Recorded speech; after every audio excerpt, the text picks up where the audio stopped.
Thank you everyone for being here.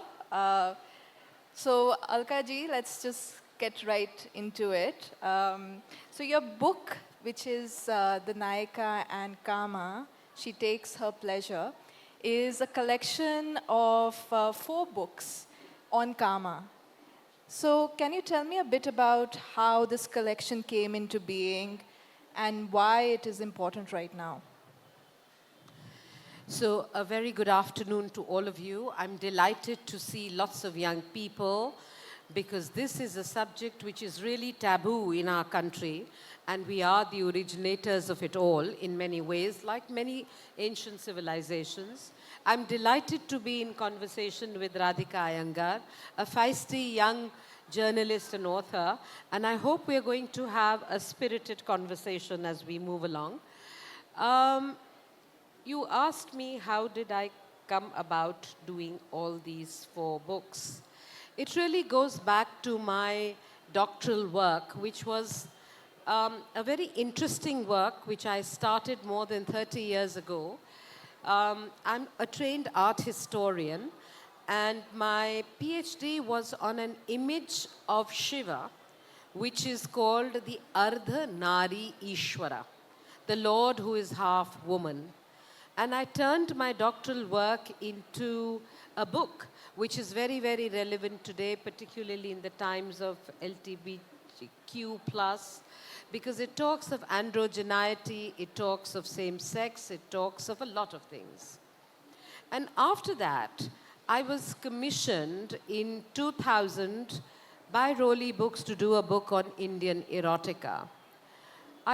Being an academic, I always wanted to do a lush picture book. So without even thinking, I said yes to the commission. But when I entered the world of Indian erotica, I saw that there was a lot of misunderstanding not by the Sanskritists who wrote on it, not by poets who wrote and interpreted Sanskrit poetry, even Riti-Kalin poetry, or as late as Keshava Das in the 16th, 17th centuries, who wrote the Rasakapriya. So my foray into the world of Kama began actually with Ardhanarishwara, because Shiva Shakti also in some ways is symbolic of a very powerful union of 2 powerful people. It was about the male Purusha and the female Prakriti. So while the journey started then, which is 30 years ago, but it was 24 years ago when I started work on Indian erotica that I entered this absolutely fascinating territory of Kama. More than Kama, it was the Kama Sutra. And when I started looking at the Kama Sutra, I found that there was an absolutely different world out there. There was an absolute universe of pleasure, of desire, of longing. And it actually goes back even to the Vedic hymns. Everything in the world begins with desire. And at the cost of being a bit long for the introduction, I do want to tell you the story of Ananga. I'm sure many of you know it, but I love to begin with this thought of actual desire which is present in all our minds, irrespective of age, class, caste, gender. And it is a beautiful story, really, that when, you know, in Indian mythology, we always have the devas, the good and the bad, the asuras, always, everywhere, it's the fight of the good over evil. So the devas were being troubled by a demon called Taraka, and it was realized that nobody could defeat this horrendous kind of demon unless a child was born out of the union of Shiva and Parvati. But Shiva, as you know, is also the Mahayogi and the Mahabhogi. So he was in deep tapasya or deep tapas at that point. And the gods were so worried that how would a child ever be born if the Lord is in deep penance? So they went to, they realized that the only one who could really do something about it was Kama, the Lord Kama. They went to him and they asked him to help him out. Kama had a lovely partner or his wife called Rati. They were indulging in pleasure.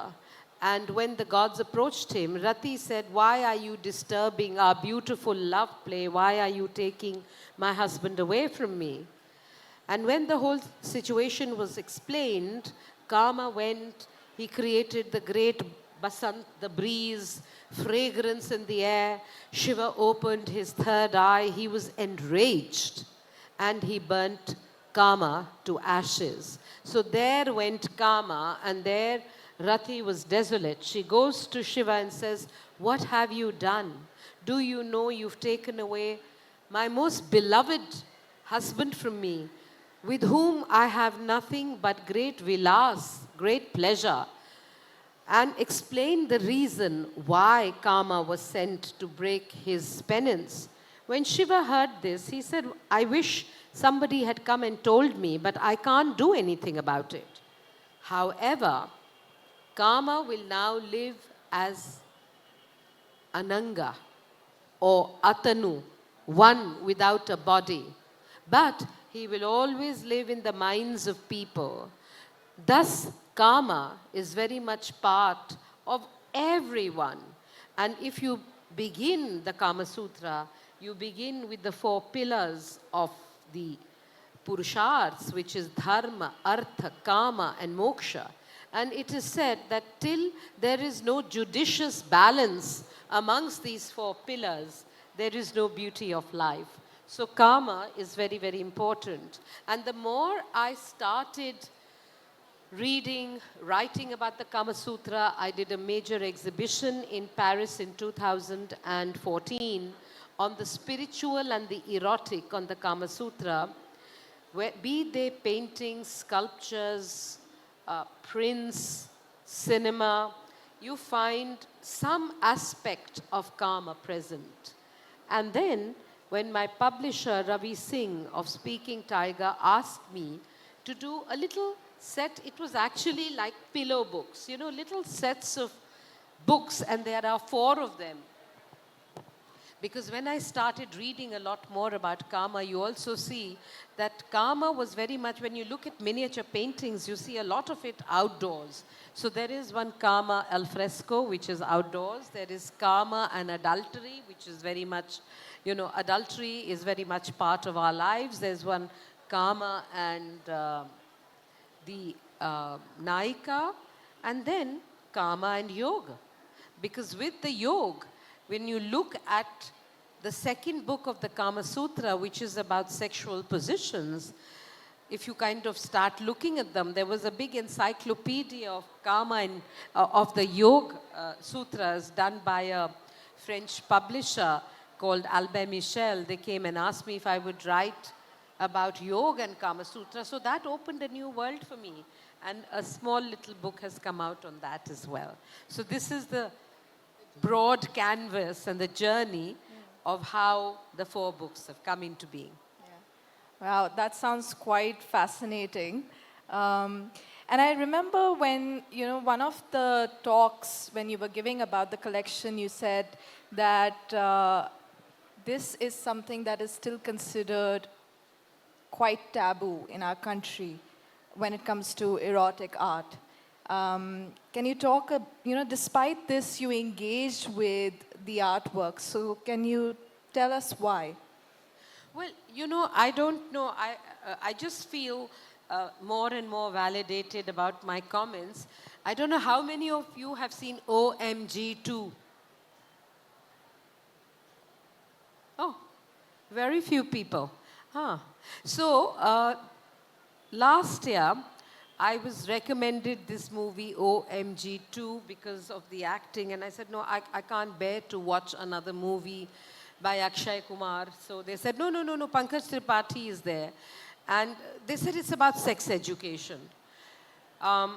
But that was not what it was about. It was actually about, which I think this movie is a movie which all of you should see. I'm like the speaker before me, I'm just recommending it because I was so bowled over by us as Indians, us as a nation.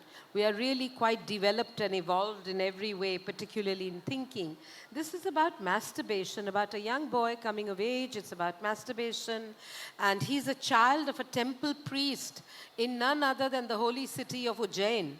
And it's very interesting, really, because how this boy, because of lack of knowledge, gets into serious trouble with his school, and his father, who's actually a temple priest, begs forgiveness from the child because the doctor is a very enlightened person, and the references given in the case with the judge in this drama, which was very interesting, was the Kama Sutra.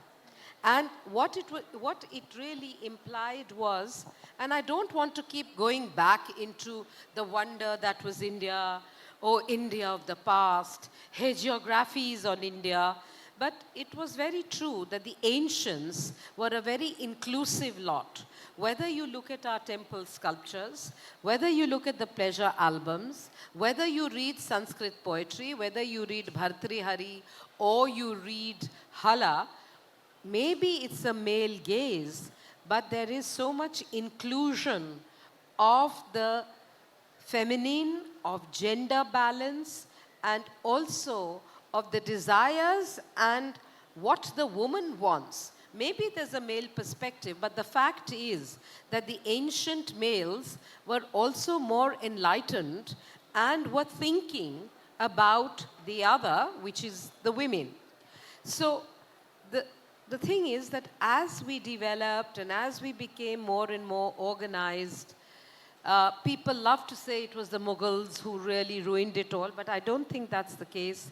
It was the Victorian prudery, the Victorian Edwardian England, which they were ruling us for 200 years, and it all became so straight-laced and so formulaic, even our reading, that what we enjoyed, the pleasure of the body and the mind, was really devalued, and everything was swept under the carpet. I mean, can you imagine the first translation of the Kama Sutra was done in 1864, I think, by Richard Blurton, and it took almost 80 years for the English translation to come, and that also as late as 1964 or 68. And it was the language, if you read, it really devalues everything completely. So there was a huge amount of taboo. And in today's world, the aesthetics of the erotic is actually being misunderstood for pornography. When you look at pornography, they think it's Kama. But if you actually study the texts and study the Kama Sutra, or read the poetry, or see the objects or the painting, there's a lot of deep thought which has gone into it. And there's so much beauty of, from separation to rejection, to wooing, to beautifying yourself, that there is no guilt which is associated. There is no shame. There's nothing to be shameful about desire. So these things which were taboo in the turn of the century, and particularly with modernism, I think need to be reread and understood. And I think there are people like me and many others who are looking at it differently today. Yeah, absolutely. I think you're doing phenomenal work, and thank you for all the research you've done so far. I'm quite, I love the subtitle to this book, which is She Takes Her Pleasure. It's quite a profound and empowering statement. Can you tell us a little bit about why you chose this particular subtitle? So, Radhika, you're being quite polite in saying that it's profound. But in my head, when I was writing it, I think I was also trying to be a little provocative. Because my generation of women, we were always told to sublimate.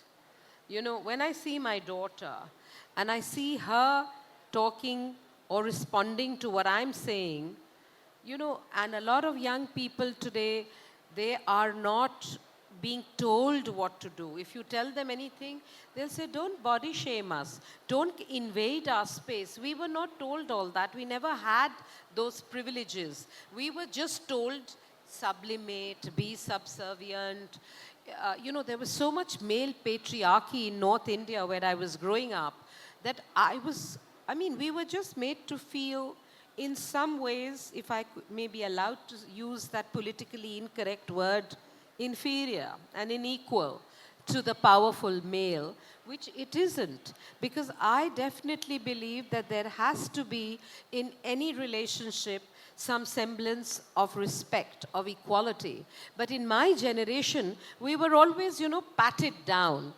And therefore, I wanted to make a point and say that a woman is taking her own agency. You know, today's young women of your age, and I salute them, they decide who they sleep with, what they do to their bodies, should they get them tattooed or should they not? Should they have mark making on their bodies or not? We were not given that freedom or the privilege. I'm not questioning how right and wrong it is, but definitely that there is a huge change, and the change is that many women have taken the agency. It's not that the agency is given to them, and it's still very tough for those who take their agency to keep the agency intact. So the title was actually a title out there. It was literally calling out. She takes her pleasure. So it's not that she's allowed to take her pleasure or she's looking for some kind of validation. May I, you know? But she takes her pleasure because you see, we have in the Natya Shastra as well, we have different kinds, classifications of women, from a Shankhini to a Padmini to a Hastini to a fourth one which is not coming in my mind. But there is Kesavadas who's talking of the Ashtanayikas, the 8 kind of Nayikas. So which Nayika do you want to be? It's up to you. Can you speak a little bit about these 8 forms of Nayikas? Because it's based on their different moods or temperaments. So now I have to promote my book a little bit because I want people to buy my book. So I do know the Nayikas by heart, but I want to show it off because if you buy the books, only then will my publisher commission me to do another Karma book. So there is as I told you, there was the Padmini, the lotus woman, the Chitrini, the artful woman, the Shankhini, the conch woman, Hastini, the elephant woman. But now I'm going to tell you about the Ashtanayikas, which are, you know, the 8 Nayikas based on what they are feeling and how they are treated. So you have the Vasaka Sajja who adorns herself, who beautifies herself, and who's dressed up for a union. Bharat writes about her also in his Natya Shastra. Then you have the Viraha Kantitika. So from Viraha, you know yourself. She's the one who's pining away for her lover. I definitely don't like her. You can ask me that question and why. And then you have the Kalahantarika, who refuses her lover's advances. She's the one with agency and decides, no, I don't want this lover. Then you have the Khandita Nayika, the one who's enraged and she's angry. She can be angry for a lot of reasons. It could be her mood swings. It could be that she was deceived. It could be the fact that she found that her lover was being unfaithful to her. Then there is the Vipra Labda Nayika, the one who's been deceived. Then there is the Proshitika Bhatrika Nayika, the one with an absent husband, absent lover, somebody who's traveling, somebody who's away on business, the big corporate honchos of today. And then my favorite, who is the Abhisarika Nayika, who braves all kind of hurdles, be it night, day, storm. She has decided that she's going to meet her lover and she will do it against all odds. So that is the Abhisarika, and she happens to be quite the hot favorite.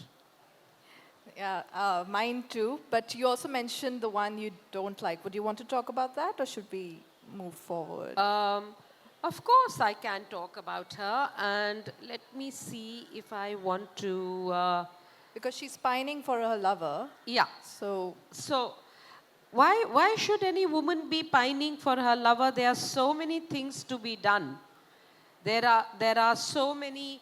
I mean, in today's age and time, we have so many better things to do than to pine for a lover.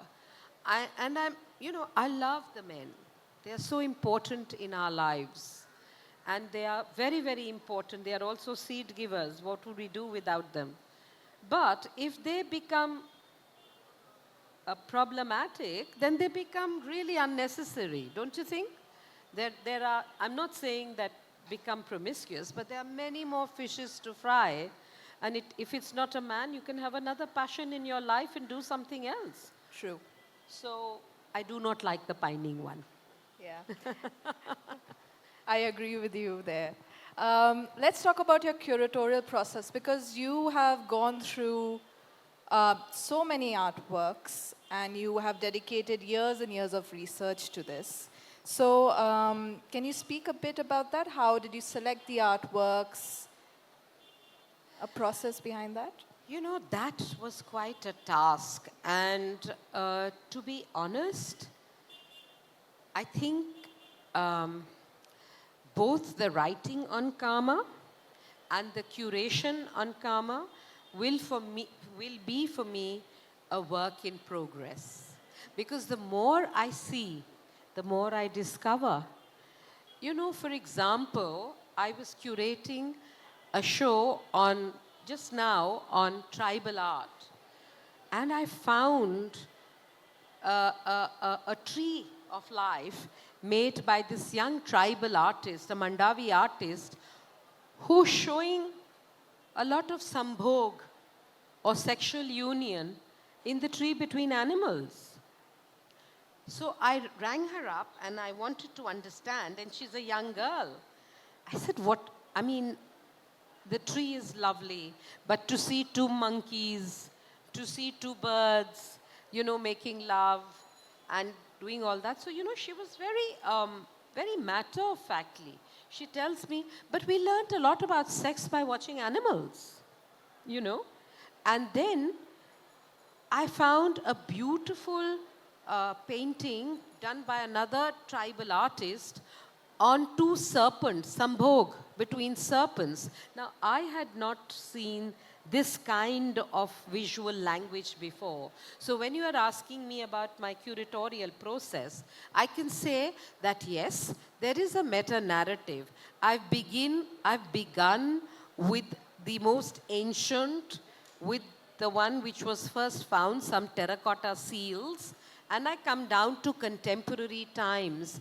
But there are so many, subsects. You have them in folk and tribal, you have it in popular art, you have it in objects.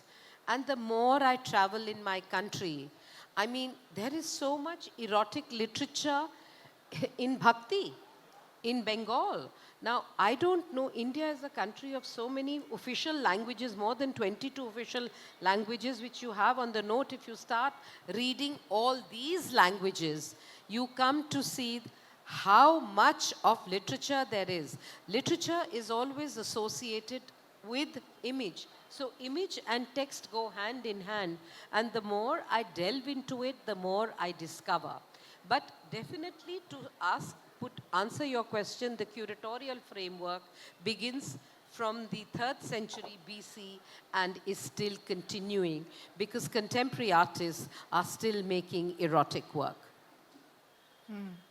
And I saw a lot of it in the medieval period because medieval was bhakti, medieval was about pleasure albums, medieval was about kings, princes, rulers, rich men, merchants who were commissioning artists to make them these books of pleasure. So from miniature paintings from Orcha, Rajasthan, Tanjore, Maratha, palm leaf manuscripts in Orissa, there is so much of material, say from the 11th century to almost the 17th century. That's the richest of materials.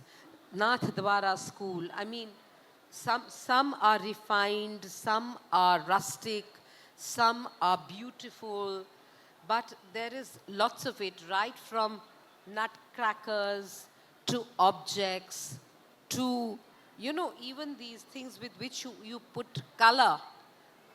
What do you call them? Pitchkaris. The pitchkaris. They are also with erotic motifs. So you have erotic motifs almost everywhere, from the beginning dawn of civilization to now. The Yes. erotics plays such an important role in everybody's life and culture. Yes, can you talk a little bit about the symbolism or how nature is, nature in Indian art, how nature is represented to mimic passion or reflect passion and eroticism or even the mood of the Nayika? For example, I remember looking at one of the lotuses. So can you speak a little bit about the symbolism and how nature is also depicted in the Indian art form? So in classical Indian literature, nature plays a very important role. If you look at, you know, what you call it, the high point of classical Indian art, everything is drawn from nature. So you have under the kadamba tree, you have the salabhanjika under a tree, a youthful woman who says she's so pure that if she touches a flower, a seedling, it'll turn into a flower. She's so fecund, she's so full of sensuality and sexuality. The yakshis, if you look at them, so you have all the shalabhanjikas, you have, you know, entwined around creepers, you have so many references to lotus ponds, you have the dhola gharas, you have swings in which people are swinging and making love. You have the parbat of pleasure. This is so much in Kalidas. Look at Meghdut. He's taking, who's Meghdut? The messenger of love. The yaksha who's sending the message of love to his newly wedded bride who's left behind. So from Ramtek, he's sending a message through the cloud messenger. So nature is replete, particularly in ancient India. And you have, you know, betel nut, which is a mouth cleanser. You have massages. You have different, you know, lap, which is drawn from nature. So nature is present everywhere. You are adorning yourself with fragrant flowers. You are giving garlands of jasmine to each other. You see Radha and Krishna pirouing making garlands and putting it on each other's necks. So fragrances also become very, very important. And where does that come? From the fragrance of the flora of the country. It's fascinating to hear all of this, and I really wish the audience had a chance to look at the images of the artworks which are in this book. It's a unique collection, and I encourage all of you to go and pick up a copy of this book.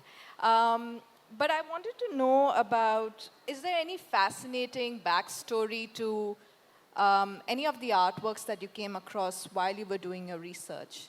Any anecdote that you can share?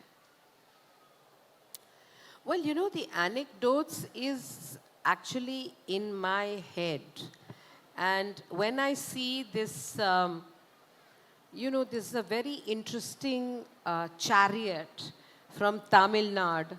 There is a woman giving her husband pleasure, and there's her lover below that giving her pleasure.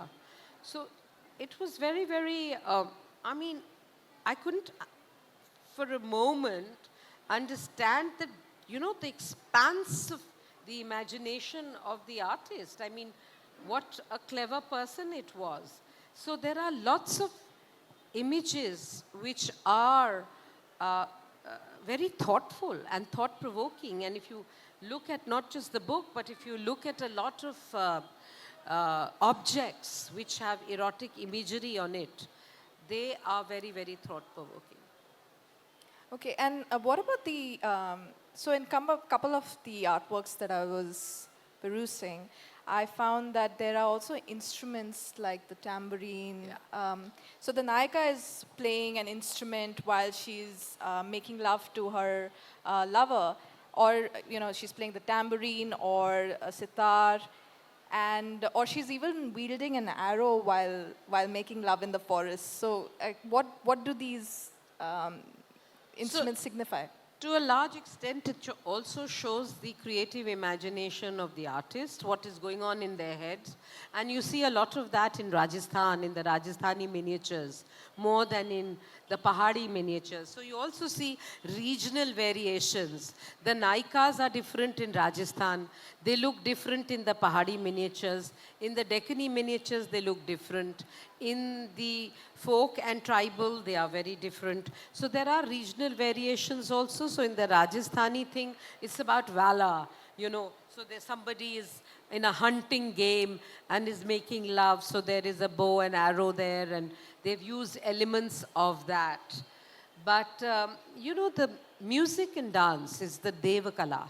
And the Devakalas are very much part of the ritual of Shringar, of beauty. And beauty and pleasure go hand in hand. So you see a lot of music and dance positions and musical instruments being shown in these miniature paintings. That's lovely. What about, you also mentioned that Kalidasa's Shakuntala is a memorable Nayika. But in the same sentence, you also mentioned in your book that the Radha imagined in Gita Govinda is the one who's the most, the one who captivates you the most. So you see, Shakuntala, if you reread Shakuntala, she exemplifies a lot of things. Utter beauty, when Dushyant looks at her. Absolute desire emanates from him. Absolute. Then when he doesn't recognize her in the court, there's rejection. And she goes away, totally rejected. So she is definitely a Nayika. There are moments, and then of course the great reunion, the consummation which happens again. So there are different moods and ups and downs in Shakuntala's life. And Abhiyan Shakuntalam is one of the most, it's one of the greatest of Kalidas's work. It has so many, it's so deeply nuanced. But if you look at Jayadev's Geet Govind, Jayadev is the one who really resurrected Radha, who really brought Radha into light. There was no real Radha before that. You see, he's brought a woman with agency. In all the Ashtapadis that he has done, I think there are about 24 of them. Each Ashtapadi, right from Kurunandan to Yamuna Tire, any of the Ashtapadis that you see, Radha has an important role. And there is a great amount of balance and equality between Radha and Krishna. There is a deep love and deep admiration for each other. But for me, inside, I feel it is Radha who has the upper hand. And I really like a Nayika with her own agency. And she's also the older woman. So I like that as well. Very interesting. Okay, I wanted to ask you that in the book there are a couple of art images which represent, they're showing same-sex couples making love. There's a 19th century artwork which has a woman pleasuring her female partner. Is it because back then in society, society was more liberal and same-sex lovemaking was something that was accepted and celebrated? Or was this just pandering to the male gaze, to the fantasies of the men who would be observing these forms of art? So thank you for that very interesting question.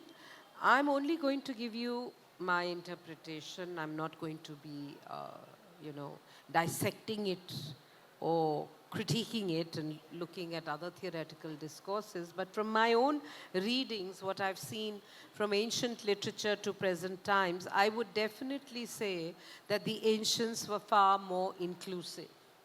Like in the Kama Sutra, there is definite mention of the Tritiya Varga, which is the third gender, which is the androgynous, which is the Hijra community. So it was already accepted. And then if you look at the external facades of temples like Konark, Lingaraj, Khajuraho, of course, you have so much, you have everything from bestiality to same-sex to oral sex. So if these images are being made, obviously, sometimes they say that art imitates nature. So art is imitating nature, and it is showing you the social reality of the times. So the fact is that these things or these conditions were present, and in the presence of these conditions, there was also inclusion. Otherwise, why would they be represented on the facades of temples? So there was definitely a great amount of inclusion. There was a great amount of acceptance. Otherwise, it would be completely taboo. All these things happened only in the 19th century, and all those draconian laws were laid out by the British, not by the Indians before that.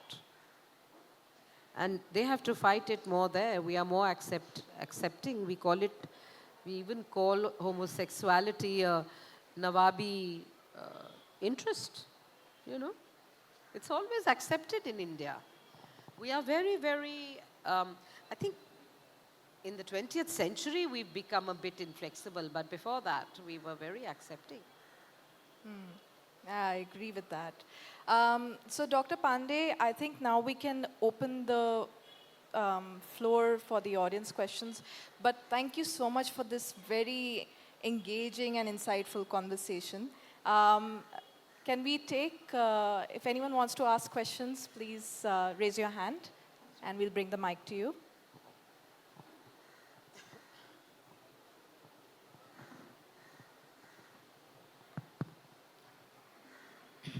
Madam, do you think that India is a treasure land for someone who is dealing with erotic art as a subject when considering our sculptures, our Khajuraho, our Valsayana, and so on? Sorry, sir, can you repeat that? Do you think that India is a treasure land for someone who is dealing with erotic art as a subject?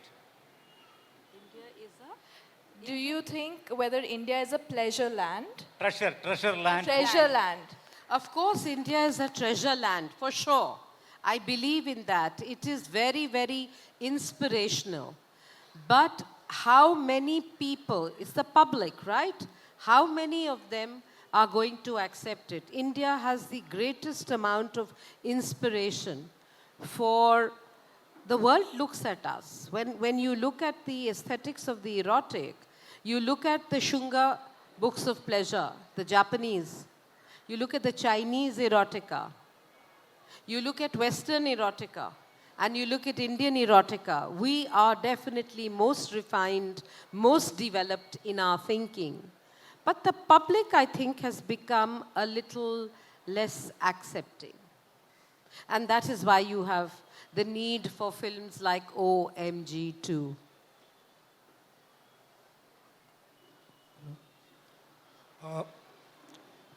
My question is even in the Renaissance periods, we had lots of erotic, paintings and stuff, and we have Kama Sutra and things like that.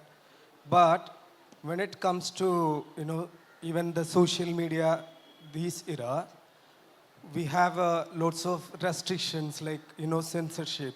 Especially when recently I was doing one of the sketch, which I posted on my Facebook, but I got, banned because I was showing the boobs, like on the sketch, which I really don't know about the issue. Like, so also, most of the men, when I posted on the social media, people won't see on the direct thing. But when I posted on the stories, people will come and see it. So why that wall still there? And also one more question, because you are a museum person. So I hear that some of the galleries doesn't accept kind of, eroticism in the art. Why does it? Very relevant and very, very pertinent questions. And I just rest my case. See, there is a huge difference between artistic license and acceptance or understanding.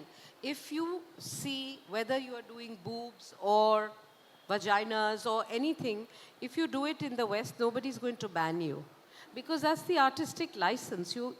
An artist, all the sculptures, all the paintings or the representations of erotic art, they were done, no? They were commissioned, they were executed, temples have it, Tamarpatras have it, everything has it, and it is also in museums. There are erotic museums across the world. So obviously people have spent time and effort in making these museums. But the acceptance, I mean, you want to just say, oh, it'll corrupt our children. The birds and the bees do it. If you tell them, explain to them in a proper way, they're never going to go wrong. Our society will be more cultured, more evolved. The whole attitude, I think there will be less of violence against women, in fact. And it'll be a much more civilized society. Coming to your second, so that is again, to answer your first question, it is the mindset and the taboo nature, particularly the people in our country who are refusing to come to terms or understand what is true artistic creative expression. One is that. Two, the other thing, when you talk of galleries, many of them are not doing it because the so-called foot soldiers here, they go and start damaging. They go with hockey sticks. They, they file cases of PIL. Nobody wants to go into jail for something which, if people are going to take offense at, and they are publicly people are not doing it. In fact, where I am at the Habitat Center, we are also being very, very careful because we've had 2 attacks. And it is really difficult, and it is very difficult to understand why there is so much non-acceptance and resistance to something which is so natural, right? So, privately, erotic art is still being collected, it's still being bought, but nobody wants to put it in their drawing room. Even my book, people are not going to put it on their table. They won't. They'll buy it. They'll put it, oh, you've got this. Oh, how lovely. Many people, lot of foreigners are buying it because they want to know, they want to understand. But we as Indians who've created it, we have such barriers. The gesture you made, that's what we have. We have barriers, and those are all man-made. And it is really, for me, it's very disappointing and very sad because instead of, valorizing it, celebrating it, we are making it taboo and thinking that it is something we have to be ashamed of, which is not true. Anyone else? Yeah, there's a lady there. Hello, ma'am. So, my question is, there is a fine line between sensuality and cultural sensitivity. Sensuality and cultural sensitivity. So, how does this Indian erotica actually balance it?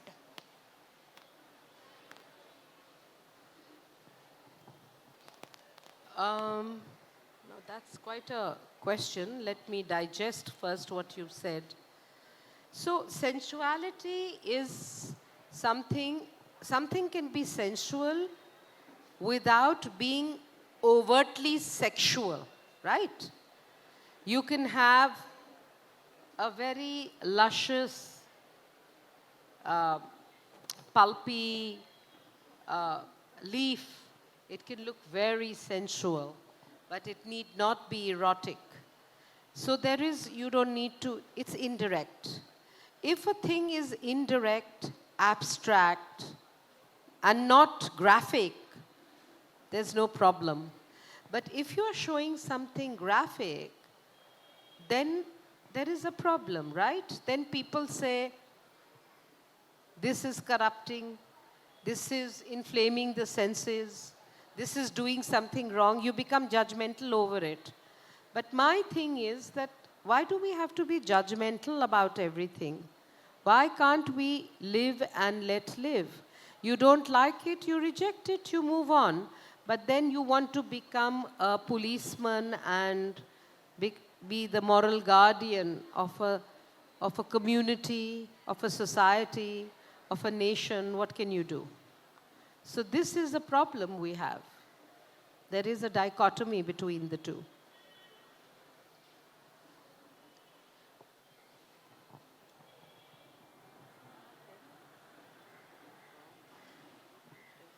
A very good afternoon, ma'am. Here, ma'am. A very good afternoon, ma'am. Hi. I have two questions for you. Ma'am, you are writing such thought-provoking books, society is not more open to these topics.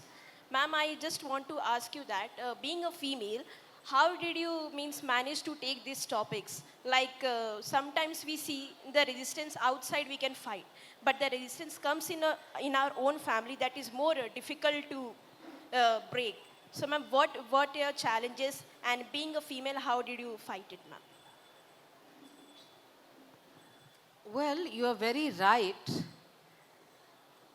The first challenge when in fact I started with Ardhanarishwar, my own mother, who was so powerful, who was a poet, who was a musician, and when I started talking of androgyny and same-sex love, she tells me, "Ye kya kar rahe ho tum? What is all this?" But see, that was close. She was my mother. She loved me. When I started explaining, it took me almost 5 to 6 years till she came out of it. Yeah? But she was my mother. I was in constant touch with her. And in my generation, I was married, I had a child. So I was beyond reproach, if you know what I mean. But had I been unmarried, without a husband, my challenges would be far more. I would be more like a porn star, let me tell you that. Because people, this is a very big challenge. The challenge is that some erotica could be pornography. Or to put it the other way, some pornography could be erotic literature. But all erotic is not pornography. So people first have to understand the difference between pornography and the erotica. One challenge, which is very, very difficult to penetrate. Anything, if you are showing two copulating couples, oh my God, then you are just looking at it, downloading porn, what people do in these internet studios. Only porn pops up when you go to use them. So that's a big challenge. The second challenge is that, patriarchy is so strong in the country that once I was sitting in a library and I had these books in my lap, I didn't know, I was talking to somebody, and there was a person in front of me making all sorts of eyes and gestures at me. I was wondering what is happening. I really, and it's a very so-called, exclusive place. And then I realized that I had 4 or 5 copies of the Kama Sutra on my lap, which I was researching. So immediately he thought, here is what they label a loose woman who's ready to mingle. So the greatest challenge is that the minute you are working on erotica, you're no longer an academic. You're not an academic. You are a person a person can come and talk about anything with you. Some people have started coming and talking of their sexual problems. So I say, I'm not a sexologist, please. I am studying the thing. And I find that so strange. And it is not that men make advances. Some women too, they come out with such intriguing and personal questions or problems they are undergoing, because there are a lot of problems which in our society women are undergoing in their sexual relationship with their husbands, and they do not go to marriage counselors.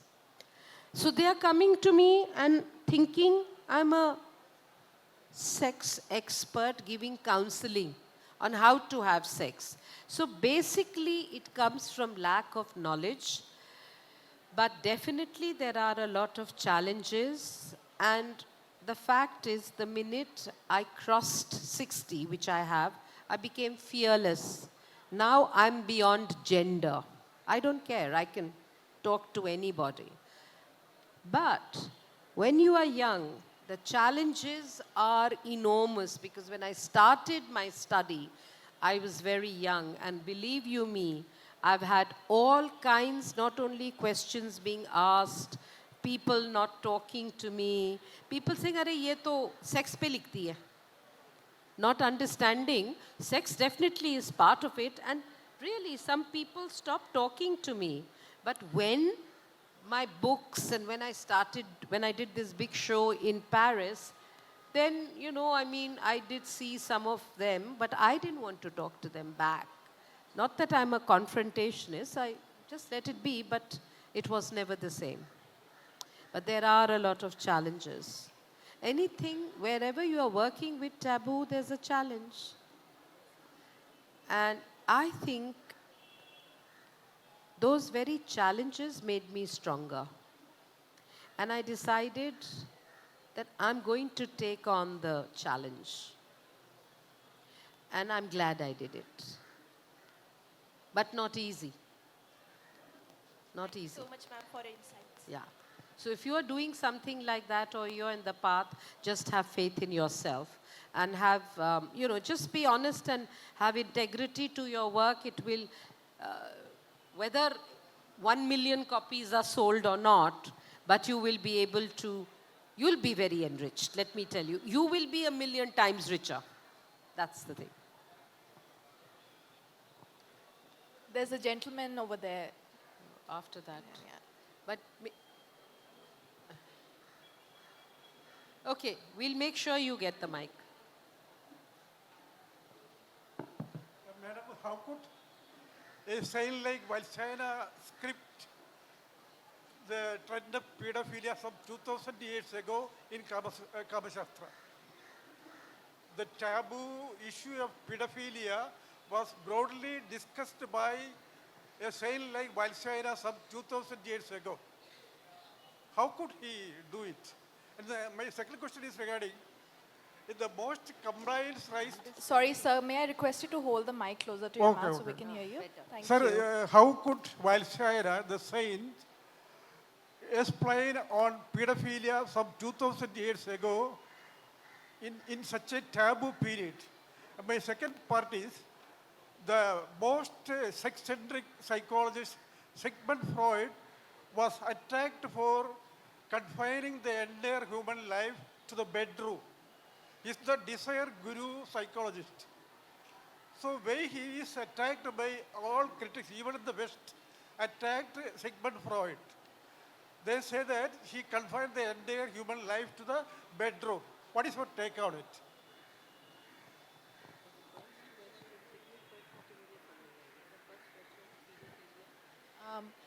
Can you repeat the first question, please? Can I answer your second question? Because then we'll ask you to repeat the first question. Okay. Because I haven't understood. I only got the aspect of pedophilia there. So Sigmund Freud, see, that was his methodology. He started a certain way of psychoanalysis, the Freudian school, which was linked to sexual interplay between man and woman. That was the instrument with which he worked out a lot of things. Carl Jung, after that, had another instrument. So there are critics and counter-critics to each person. So if certain people say he confined it to the bedroom, let them be. But a lot of things do emerge. They do say that if a person is sexually fulfilled and happy, he is a much happier person than a sexually unfulfilled one. And there are a lot of problems which psychoanalysis try to unearth through sexual behavior, because sexual behavior is important. And I'm not a psychoanalyst enough or an expert enough to give more responses to that, but I do believe that, sexual incompatibility, sexual dysfunctioning, sexual problems do have an impact on the mental health of the person. Madam, do you endorse the view that all art is sublimation of eroticism? Or hidden erotic trends are the trigger of all art and cinema especially? Do you think so? All art is the sublimation of human desire. Do artists sublimate human desire? Desire, okay. No, I don't think so. It depends on the artist. It absolutely depends on how honest the artist is to his or her craft. So my first part was, how dare was a sale like Valsayana's script on pedophilia in a taboo period as early as 2000 years ago? How dare? How dare was the Saint Valsayana scripted on extensively on pedophilia in a taboo period some 2000 years ago? But did he write about pedophilia? Yes, in Kamashastra he discusses on pedophilia. I have not read descriptions. I read it. Okay. I'll look into that. Thank you for telling me that. I will look into that. So we are out of time. one girl Do you want? Okay, we'll just quickly take one question from that lady over there. There. Yeah. No? Oh. Just one last question and then we wrap up. Thanks. So the question is, you talked about the 8 Nayikas you have written in your book. What about Sati? Is she a Nayika or not? For me, she could be a Nayika, but she is one of the manifestations of the eternal goddess. She does not really fit into the 8 classifications. But you can fit her into the enraged one if you want to. Okay, thank you. Okay, thank you so much, everyone. Thank you, Dr. Alka Pande. Let's have a round of applause for her. What an engaging and insightful session. Thank you so much. And please, Dr. Pande will be signing her books towards the end, I think, over there. Yeah, at the back. So please go and get the books signed. Thank you, everyone. Thanks.